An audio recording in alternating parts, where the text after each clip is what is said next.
Waqf Board ki member hablakpada non-Muslim yaurokpa yaningdaba phongdoragli. Waqf Board Manipur ki CEO na Nipan Suba Waqf Board member khannaba July anida thorakiba notification da non-Muslim yaholakpagi thawong yaningdi haina All Manipur Muslim Student Organization Pangal Student Organization amasung Minority Student Association Manipur na punna thadorakpa Cherol amana phongdoragli.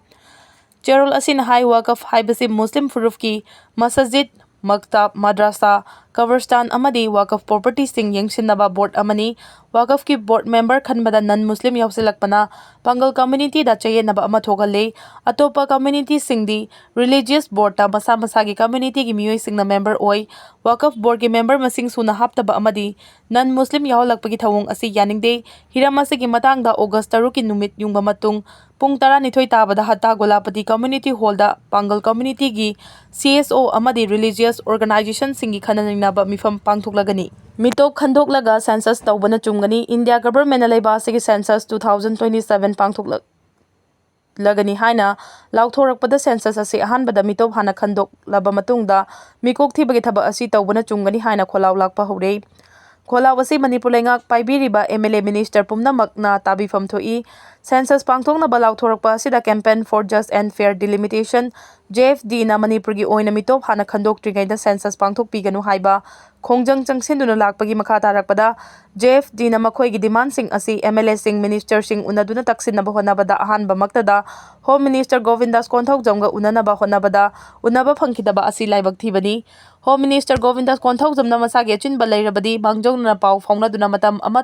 thabana chumi JFD na tawriba thaba asi maranai na te leibak miyamgi amadi leibak sigini haibasi sakti pairiba khudingmangna khangbigadabani ngasi mak Manipur da hojik tholiba kuki singna mitai da horiba lan asi maru oina mitop miyancha singna hauba lani lansina maram oiduna lamdam sida ngasi ingtapa santi haibadu oidaduda Miyoi kaya relief camp sing da lairibani matam gi lengang na tungda thorakadaba sing khanda haudabadagi hojik thokleba irang si thoklibani hojik assembly famlingai matam sida kendra humfudagi karakpa MLA singna assembly da khana bayaba mang amasung tungi yengduna khanaraga laibaki fagadaba thabak taunabagi damak JFD na hauriba khongjang tabigadabani laibaki chupli pairiba minister MLA sing laibaki damak thabak tauge thorakpanina laibak miyamgi damak khanba amadi laibak sibu ing tapa santi laiba ama ohengadabani aduna JFD na laibak sigi dama hauriba ihau asida tongsenuna mitop hana khandoklaga mikok theidrabadi census laibak sigi oinadi census tawba yaroi haduna center da mungnagadabani Captain N Pandambana laikidabada koirengna luchingba UNLF na awaba phongdoragli haukiba August ama 2026 thangja numit ki numidang pung Tara makhairom taba matamda laibak thiba thogdo amada ikhoigi nungsijaraba party cadre oina thodang puramba idau Captain N Pandamba Elias Inaucha MPA serial number 1484 24 Hairok Part 2 Jingol Manung Matam Chadan Laikidre Idau Captain Pandamba na Laikidaba Sida Party amasung Lanmi Singlup MP na Thamoy Sokna Nungaitaba amadi awawa phongdoksari haina koireng na luchingba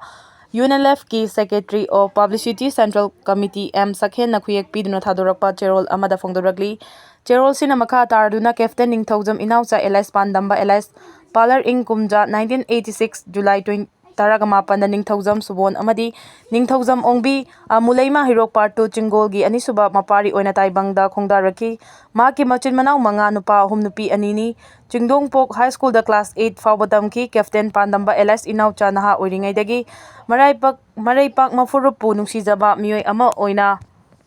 chauraki UNLF na Changsili balaipak miyamgi ningtam lalau asida mahaksu achetpa thajaba thamduna masagi chahi 15 surakpa matamda MPA gi lanmi ama oinaba mayumakai thadokduna thoraki kumja 2002 da MPA gi WTF camp ta piba kunmari suba batch ki BMT yauduna mai paklaba matungda service number 1484 piduna MPA gi lanmi ama oiraki BMT loiraba matungda 2003 da lanmi gi thodang hena chauna launaba amadi yeknabaga mayoknaba lanfamda lan aurainaba camp ta posting piki 2005 ta MPLF ki oina sajik tampak chatki madudagi halaklaga 2005 maktada molchamda leiki 2026 ta khenjoy chingsang da leiki 2007 ki yekna bana chatharakba khenjoy operation da thona fana yekna baga mayakna balan famda MPA amagi matik mayai utki mata maduda ayamba fighting patrol chatpada advance oina chatki Pandamba MPA gi lanmi ama oina mamit mana sing balanmi gi matik mayai chen bamisak amani Pandamba 2012-2015 gi sanglaba matam ama United Base Area taka da laiba MPA gi 291 Battalion posting laiduna mafam aduda yawolok mayamgi apunba lanmisinga loinana tinaduna yawolgi thaudang purambada natana MP gi achetpa thaksi khasi amadi thauna phaba kathokpagi fidam ulamba itaw amani makha tarakpada MP gi GSQ na sinaba akhanaba thabak singda saruk yanaba Manipur tampaklamdasu 2016 gi saruk singda leirakhi loinana 2017 da korkongi apunba lanmi JFF ki lansang singduna singdasu leirakhi loinana MP gi 241 Battalion amasung Tactical Unit ta matam sangna leiduna MPA gi thaudang lorumki matung tarakpada MPA GSQ na sinaba thaudang pangthungnabagi dama 2023 dagi Manipur tampaklamda leirakhi Captain Pandamba Manipur dingkha tambagi wakhalonda chena thajaba amadi party da loyal oiba matik chaba party kedar amani tactical headquarter da leiba 2020 matamda party gi chuiraba matamda mahaki masagi achetpa firef ka loinana party ideology da chena thadadun lepkiba misakni party gi luraba tangkak aduda masagi oijaba thiba opportunities kangbu amana party amadi yawol iho asibu yeknaba India da mantekna duna changjabagi tanfam laklaba matamda mahakna mahaki asengba mapung phaba wakhalon amadi thauna utuna party gi damak leplamki Imalaiba kiningtam lalho asida thawaina pontha oikraba leikidraba athauba yawloi kayagi pamjaramba ningtambagi manglanda mangphaungnanaba aroiba mikup phawba thabak tawramki leibang miyamgi ningtam lalhogi achauba thaudang lobiramba nungsijaraba athauba itaw Captain Pandambana leikidaba asida UNLF amasung MP na awangba thaki yawolgi ikai khumnaba pijabaga loinana imung manung amadi mahaka loinaramba marup mapija kayana thengna hawriba awa chainadasu thamoi songna saruk yajari thawai yawdraba itaw Pandambagi hakchangna Malem leisada tinduna ingna chikna pothaba oiresanu hainasu aroibada phongduragli imungda bom langsinuna pokai halamlei ngarang numidang pung 13 makhairom taba matamda Imphal East ki Porongpat Police Station gi manung chanba Khurai Sajor Laikai Chaithabi leirakta leiba Basaspati Mayum Nandini Marfugan Mari Mapuroiba leikidraba ya school kauba amagi yumda sakhangdaba singna bom langsinuna pokai halamlei Adumoina maglaibak fabadagi bom adu yumgi bathroom da tasinuna pokhaibadagi kana amata aso apan yaukidre amarom da sakhangdaba singna Basaspati Mayum Nandini gi yumda bom langsinuna pokai halamba thaudo adugi mayokta ngasi miyamna wakat mifam chathakre wakat mifam maduda saruk yariba singna yumlakta bom langsinuna pokai hanba yaningde haina thaba play card kaya su sijinnakhi amarom da security force na lamdam asida santi thamnaba paikhalakpa khongthangi saruk ama oina ngarang Kangpokpi district Makokchung bridge amasung Tusam village anigi marakta leiba umangi area da chathakiba operation amada nongmai 38 yamlaba nongmai maru amasung explosive sing fagatkhre hairi atopa amana ngasi Bishnupur district police na central force singa loinana lautak lake ki area da operation chathakre operation aduda Sendra chingi manaki fumdi da loselaga leiramba yamlaba khulai sing fagatkhre phagalaba khulai sing adudi magazine ga konaba .32 gi pistol ama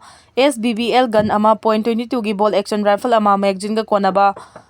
Jefferson rifle ama local made 9mm CMG carbine ama M5 nongmai ani lethot gun ahum pompi gun ani IED packet taruk yauna atai polam kaya yauri Russia na glad bomb Sijannaduna attack tawkre Ukraine gi drone singna mapan hatkre Russia gi maikai de ngarang nungthil Ukraine gi